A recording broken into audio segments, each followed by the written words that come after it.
안녕하십니까. 성서학당 제3기 여수와 두 번째 강의 시작하겠습니다. 제가 여러분께 퀴즈 하나 내드리겠습니다. 여러분들 얼굴을 마주 보면서 제가 여쭤보고 여러분들이 답을 하면 참 좋은데, 예, 우리 상관없습니다. 제가 여쭤보면 여러분들 시간을 한 20초 드릴 테니까 잘 생각해 보시고, 한번 맞춰보시기 바랍니다.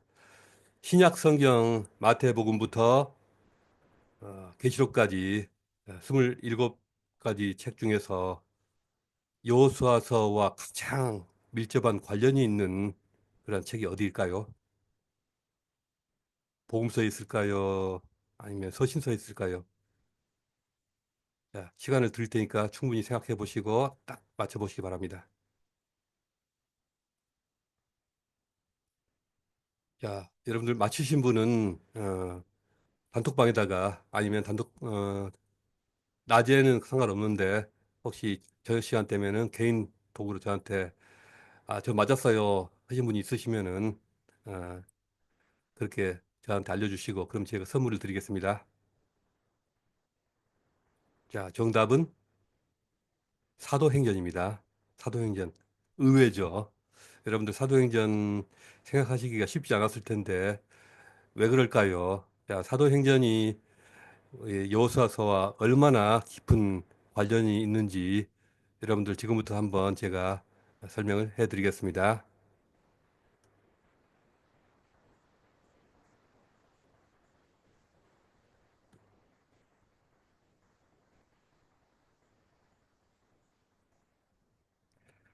자,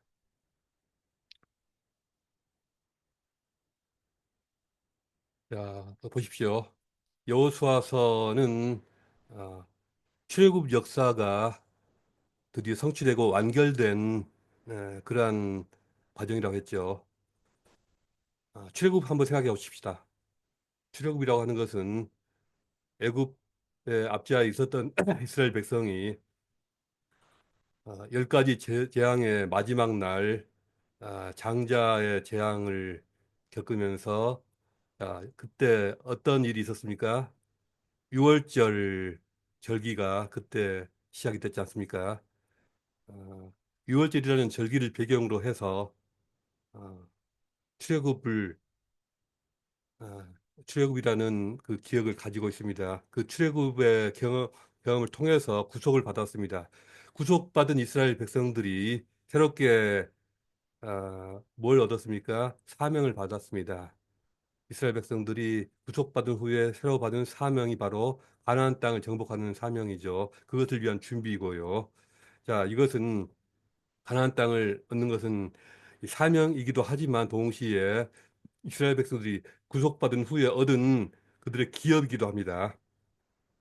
자, 그렇다면 사도행전으로 한번 들어가 봅시다. 사도행전의 바로 앞에 에, 뭐가 있습니까? 복음서가 있죠. 특히 우리는 누가복음서를 생각하게 되지 않습니까? 누가복음서.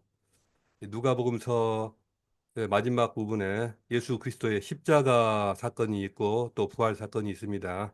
자, 십자가 사건은 곧 우리 죄를 위하여 대속하신 유월절 어린 양이신 예수님이십니다.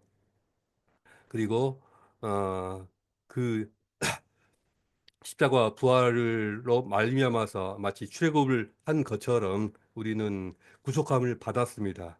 구속받은 우리가 새롭게 받은 사명은 하나님 나라의 확장입니다. 그 하나님 나라를 확장하는 것은 곧 땅끝까지 복음을 전파하는 것이죠. 그런데 이것은 이 하나님 나라는 우리의 사명이기도 하면서 동시에 우리의 기업이기도 합니다. 어떻습니까? 이 여호수아서와 사도행전의 구조가 똑같지 않습니까? 아마 이것은 시작에 불과합니다. 에, 그래서 이스라엘 백성들이 구속받고 바로 곧바로 그로 말미암아 사명과 기업을 얻었던 것처럼 우리도 유월절 어린 양 대신 예수님으로 말미암아 구속을 받고 하나님 나라라는 사명과 기업을 받게 됐다는 그런 공통점이 있습니다. 자, 두 번째로 스승과 제자의 관계 아마 생각이 금방 나실 거죠, 이거는. 여호수아는 누구의 제자입니까? 모세의 제자입니다. 자, 모세와 여호수아의 관계를 한번 생각해 보십시오. 에, 출애굽기로부터 시작해서 레위기 그리고 민수기 신명기까지 이 모세가 행한 것들은 엄청나게 많습니다. 그것들은 이스라엘 백성들을 위한 어떤 한 나라를 만드는 기초를 이루었습니다. 그래서 제가 아까 신명기를 어, 가나안 땅에서 살기 위한 모든 삶의 어떤 매뉴얼이라고 말씀드렸지 않습니까? 그 기초를 이미 준비를 했다는 것입니다. 아, 그걸 모세가 준비를 했고 그렇다면 여호수아는 모세가 다 만들어 놓은 준비를 그대로 잘 배워서 배운 그대로 실행을 한 사람이 바로 여호수아입니다. 실제로 그것을 실천에 옮겨서 실행해낸 사람이 여호수아라는 것이죠. 자, 스승이 기초를 쌓고 제자가 그것을 배운 대로 실천해냈다는 것. 자, 사도행전은 어떻습니까? 마찬가지 구조가 성립되지 않습니까? 예수께서 하나님 나라를 위한 모든 기초를 다 만드셨습니다. 모세가 율법이라는 기초, 그리고 이 성막이라는 기초를 만들었듯이 예수님께서도 하나님 나라의 법을 다 만드시고 특히 산상수훈을 비롯해서 하나님 나라의 어떤 윤리를 가르치셨고 또 우리와 영원히 함께 하시기 위해서 당신의 몸을 우리에게 내어 주셨습니다. 그래서 어, 성령을 통해서 영원히 우리와 함께 거하십니다. 하나님께서 성막을 통해서 이스라엘 백성과 함께 계시는 것처럼 예수께서는 성령을 통해서 우리와 함께 하시는 것이죠. 자, 그렇다면 제자들은 예수께서 다 이루어놓은 그런 기초를 배운 그대로 실천을 해냈습니다. 그래서 교회를 만들어냈습니다. 교회를 이루었습니다. 아, 어떻습니까? 이런 구조가 또 정확하게 일치되지 않습니까? 자, 세 번째로 여호수아서는 분명한 외부와의 어떤 외부의 적들이 있었습니다. 그 적들과의 전쟁으로 점철된 그러한 역사가 바로 여호수아서라고 할 수 있습니다. 자, 약속의 땅을 어, 내가 얻어야겠는데 그것을 가로막는 가나안 주민들과의 지속된 전쟁을 여호수아가 이뤄내야 했습니다. 자, 그렇다면 사도행전에서도 이 사도들과 제자들이 복음의 확장을 가로막는 종교 지도자들, 정치 세력들과의 영적인 전쟁을 지속적으로 감당해야 했습니다. 모든 어떤 선거의 단계마다 영적인 싸움이 있었습니다. 악한 영과의 싸움도 있었고, 또, 이 회당에서 굉장히 방해하는 유대인들과의 싸움도 있었습니다. 물론, 어, 주먹질하고 싸운 건 아니고 칼질하며 싸운 건 아니지만, 일방적으로 핍박을 당하는 상황이었지만, 그러나 영적으로 그걸 다 이겨내고 또 넘어서야 했다는 것입니다. 자, 물리적인 싸움이냐 영적 싸움이냐의 차이는 있겠지만은 분명한 외부적인 적들과의 전쟁이 있었습니다. 그 전쟁을 극복해내면서 점점 이 이스라엘 나라가 확장이 되고 또 예수 그리스도의 교회가 하나님 나라가 확장이 되어 갔습니다. 자, 이런 점에서 상당한 유사점이 있습니다. 자, 네 번째로 그러면 외부의 적만 있었느냐? 내부의 적도 있었습니다. 자, 여러분, 아마 많은 분들 이거 생각해 보셨을 거예요. 어, 사도행전의 한 사건하고 또 여호수아서의 한 사건이 굉장히 유사하다 이런 생각을 하셨을 거예요.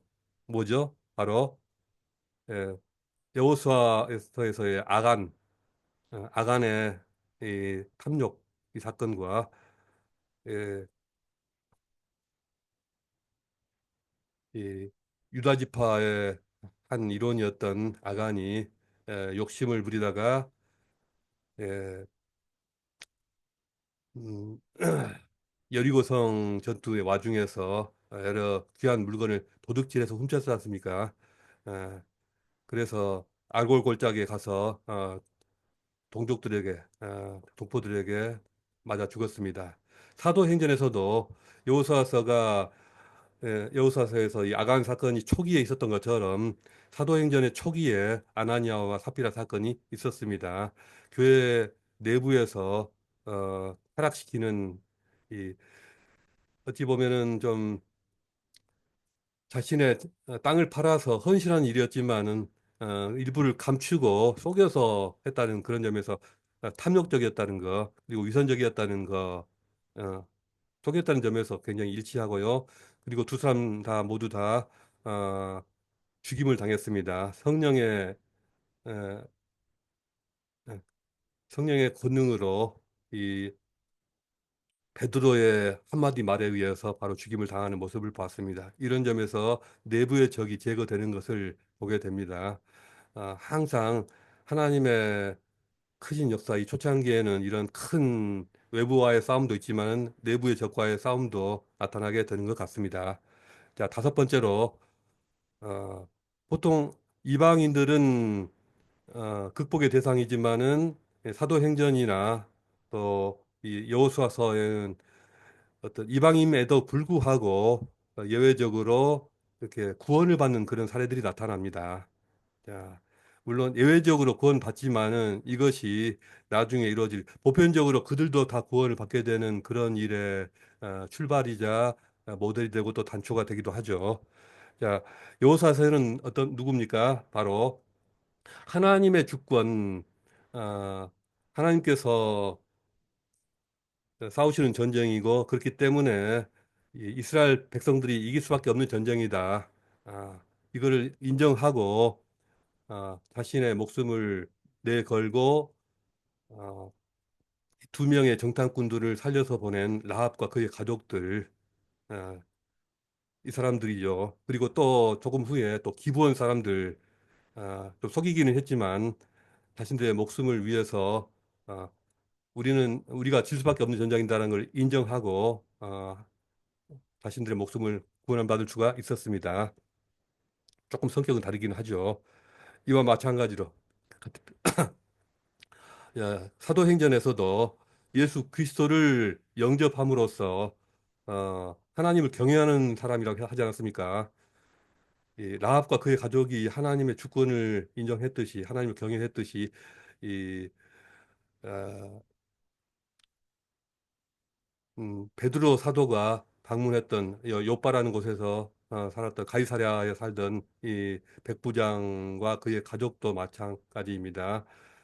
예수 그리스도를 영접함으로써 그의 가족이 다 구원을 받았습니다. 또 조금 더 나중에 보면은 빌립보 성에서 사도 바울이 옥에 갇혔을 때도 간수장이 그 지진이 일어나고 문이 열리고 해서 그때 모든 모든 이 죄수들이 도망간 줄 알고 자살하려고 하다가 이것을 만류하고 어, 이 간수 이 간수장을 구원했습니다. 아, 우리가 어찌해야 하리까? 주 예수를 믿으라. 그리하면 너와 너희 집이 구원을 얻으리라. 이 말씀으로 빌립보의 간수장과 그의 가족도 구원을 받았습니다.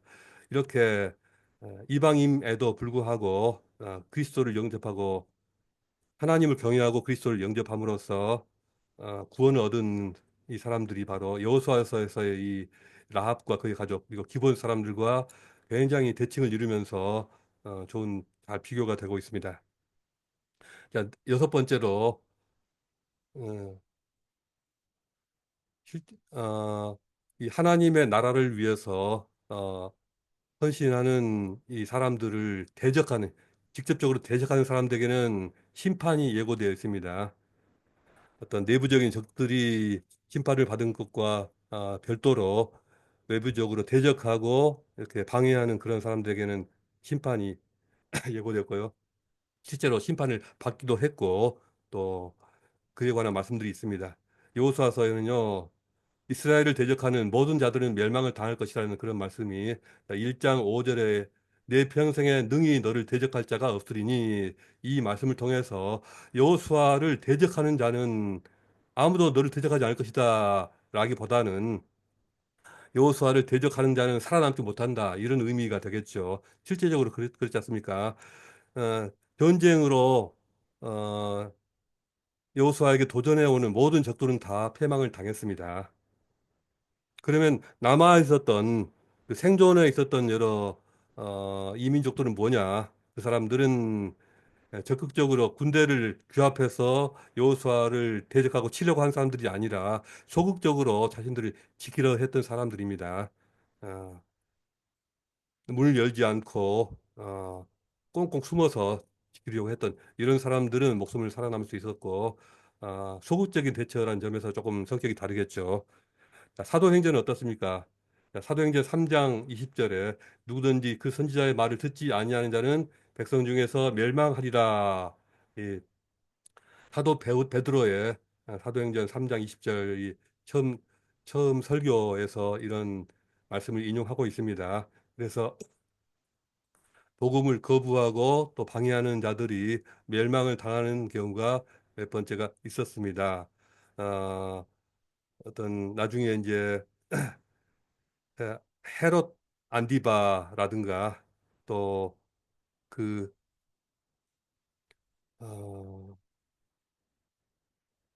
나중에 이제 성경에 직접적으로 언급되지 않았지만은 빌라도 같은 인물들 그런 인물들이 굉장히 에, 처참하게 죽임을 당했던 것을 역사적으로 우리가 알고 있습니다. 그리고 가장 결정적으로는 수많은 유대인들, 유대 지도자들이 결정적으로 이 복음을 방해했지 않습니까? 그들은 불과 몇십 년 후에 전쟁을 통해서 로마 군인들에 의해서 싹쓸이를 당했습니다. 좀 이런 표현 써서 죄송합니다. 마지막으로 이제 여호수아서와 사도행전의 이 활동들을 통해서 새로운 역사가 시작됐습니다. 자, 여호수아서의 어떤 정복의 사역을 통해서는 하나님의 백성인 이스라엘 국가, 이스라엘이라는 한 나라가 탄생하게 되었습니다. 물론 그 백성들은 사람은 이미 존재했지만 그리고 그 나라를 주도하시는 하나님, 주권자로서 하나님은 존재하셨지만 아까 말씀드렸다시피 땅을 확보함으로써 그 나라가 어, 성립이 되게 되었습니다. 예, 땅이 없는 백성이었지만 땅을 가짐으로써 온전한 나라가 형성이 된 것이죠. 어, 그리고 그 나라에서 중요한 것은 하나님께서 그 나라에 함께 임재하신다는 것. 하나님께서 함께 거하신다는 사실이 굉장히 성경에서 중요합니다. 그래서 그 하나님 백성, 제사장 백성 이스라엘의 하나님께서 함께 거하시기 위해서 성막이 실로라는 땅에 영구히 정착하게 되었습니다. 그 실로에 있는 성막을 통해서 당신의 백성들과 함께 거하시는 것입니다. 그렇다면은 사도행전에서는 어떤 일이 일어났느냐? 아, 이 사도행전의 여러 가지 제자들의 사역을 통해서 신약 교회가 탄생하였습니다. 탄생하였을 뿐만 아니라 점점점 그 교회가 확장이 되어가고 있습니다. 그 나라는 여호수아 때 이루어진 나라는 땅의 나라였다면 이 사도행전에서 이루어진 나라는 영적인 나라입니다. 영적인 하나님 나라로서 어, 내 나라는 이 땅에 속한 것이 아니다라고 예수께서 말씀하셨듯이 이 땅에 속하지 않은 영적인 나라가 어, 형태를 갖추어 가고 있습니다. 그리고 그 나라에 이 땅에 있는 교회 형태로서 하나님께서 함께 계신다는 확실한 보증으로서 성령께서 임재하셨습니다. 오순절 사건으로 인하여 성령께서 뭐 각 교회 가운데 그리고 성도들 마음 가운데 성령께서 보편적으로 임하신 것을 볼 수가 있습니다. 이런 점에서 여호수아서와 사도행전은 굉장히 유사한 것을 볼 수가 있습니다. 이렇게 사도행전과 여호수아서의 어떤 비교를 통해서 여호수아서가 그 의미가 깊이 이해가 되고요. 왜 이런 것들이 우리에게 필요했는지 또 반면에 사도행전을 읽으면서 여호수아서를 비추어 보면서 이해할 때 이러이러한 어떤 역사적인 배경이 있었구나. 그렇기 때문에 이 사도행전에서 이루어진 역사들이 하나님께서 다 정하신 일이고 미리 계획된 일이었었다. 미리 예고가 된 일이었었다라는 것을 알 수가 있습니다. 자, 두 번째 강의 여기까지 하겠습니다. 감사합니다. 자, 잠깐 기도하겠습니다. 하나님 아버지, 어, 어, 주 예수 그리스도를 통하여 그리고 당신의 종들과 또 하나님 백성들 통하여 당신의 나라를 이 땅 가운데 이루어 가심을 감사합니다. 저희가 눈에 보이는 것들을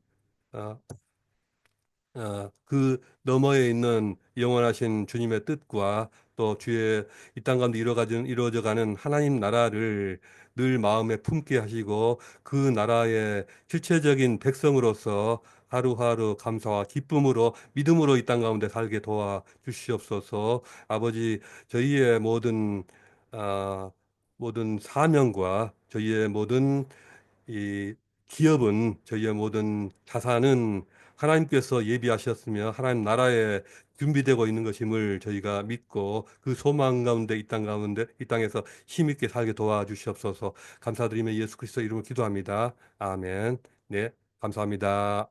강의 마치겠습니다.